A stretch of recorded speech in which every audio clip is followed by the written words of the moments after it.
What is up guys, Deadset here. I'm trying out a new video format with a bit of higher production value. I hope you enjoy, and let's look over a classic, the Firebird's Wizard in patch 2.12.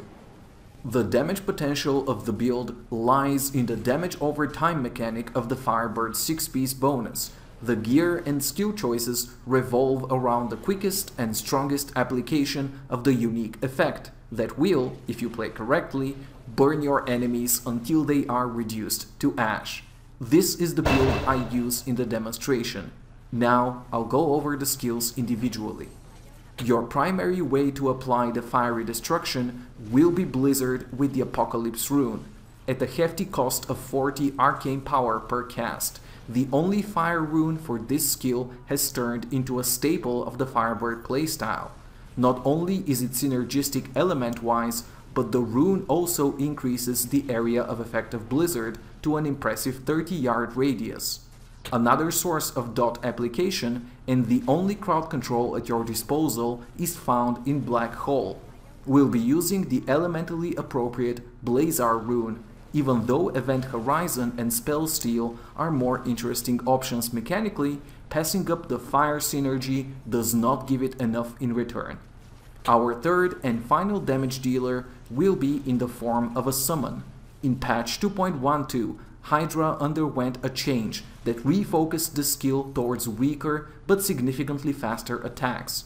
This might signify a plan on Blizzard's part for a viable wizard pet build in the future, but for now the skill remains mostly a complementary tool for the dot application.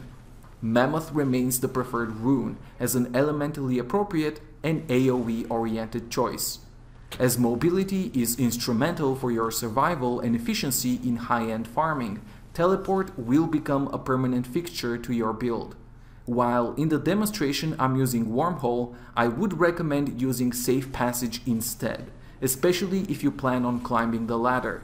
The Illusionist passive will give you all the possible reset you could need, and with how squishy wizards are, every bit of safety is paramount. This concludes the active part of the build. Unfortunate as it is, two very passive skills take up permanent residence on the Firebird Wizard skill bar, simply because of the powerful boosts they provide. Of course, I'm talking about Energy Armor and Magic Weapon. It should be noted that the development team has expressed interest in making those skills more interactive, matching the standards set by Monk Mantras and Crusader laws. As of patch 2.12, however, they are still a very passive choice. I've opted for the Prismatic Armor rune of Energy Armor, offering straight-up additional mitigation. Arguments can be made for the Force Armor rune whenever you start facing the high-end situations, where even normal enemy hits take you to half health, and to prevent nasty Jailer or Thunderstorm one-shots. Against damage over times, like Frozen and Molten, however, Prismatic shines. Thus I've stuck with it as a well-rounded choice. Finally, Magic Weapon with Force Weapon is one of the better self-buffs in the game. It has good percentage for a regular steroid, contains no drawbacks or conditions, and has excellent uptime. The lack of interactivity and meaningful reactivation is the only criticism I can aim at it. This concludes my overview of the active skills. Now let us look through the passives. The Wizard, along with the Crusader, has the rare chance to enjoy 3 lives. His normal one coming from the set, and in the Wizard's case, 1 coming from the Unstable Anomaly passive. On an agreeable 60-second cooldown, this skill will be an irreplaceable tool for your ladder climb. Another powerful survival tool is hidden in your Illusionist passive, which will turn teleport from a strategic cooldown into a constantly available asset in tough situations. The requirement of 15% life taken per hit translates into basically any hit taken in high greater rifts. You will notice yourself planning fights with Illusionist in mind over time, even taking strategic hits to ensure teleportation out of tough spots. Blur is the final piece of the defensive puzzle. I'm sure you notice a mitigation trend here, but such is the life of the Wizard, and this passive offers a straight toughness boost. 17% is an awkward number, but that is by how much your blur will reduce incoming damage. I ran with Evocation as my fourth passive.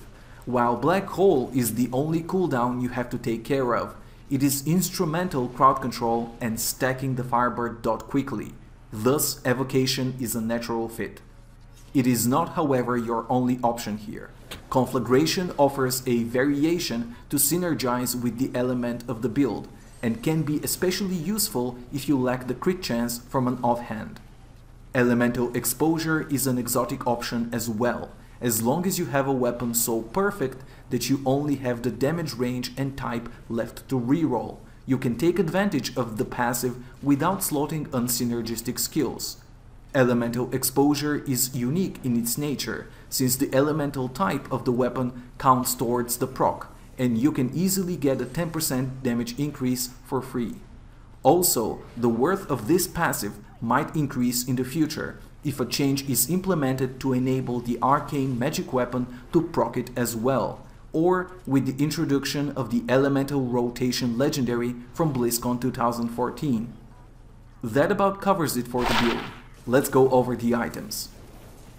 The bread and butter of the Firebird Wizard is the 6-piece bonus, and whether you attain it by wearing the full 6 pieces or 5 pieces and a ring of Royal Grandeur will mostly be dictated by the quality of your weapon.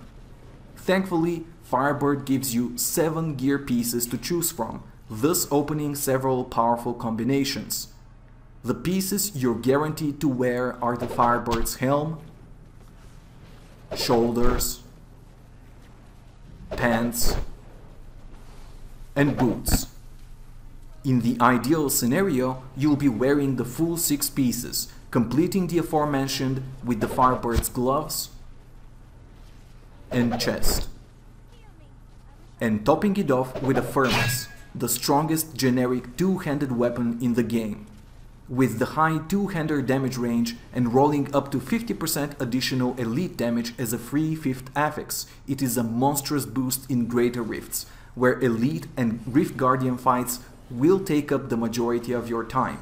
Another good option is the Sunkeeper one-handed mace with the Firebird offhand. This gives you a free slot to play with.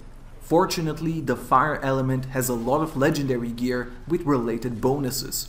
You could go with a Mage Fist glove, where you can get a free 5th primary stat, or a Cinder Coat, if you don't mind losing toughness in favor of easier resource management.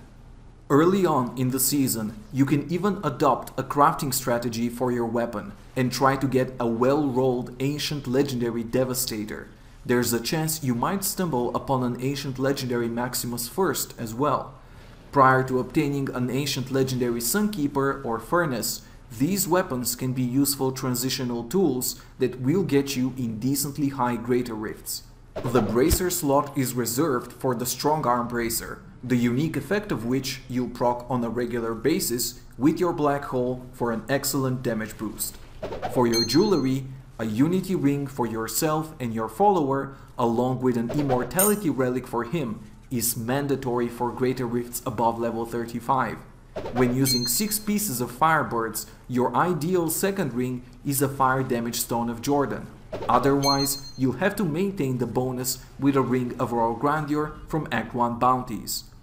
Aim for as perfect of a Fire Amulet as you can. The ideal rolls are crit chance, crit damage, fire elemental damage, and an open socket. The better of an amulet you get with these stats, the more strategies you can implement. An immunity amulet such as Mara's Kaleidoscope or a Countess Julia's Cameo will allow you to ignore certain affixes or entire Rift Guardians. An Eye of Etlich will protect you from painful ranged attacks, while a Blackthorn amulet will allow you interesting synergies with the belt slot. Speaking of belts, you have several options.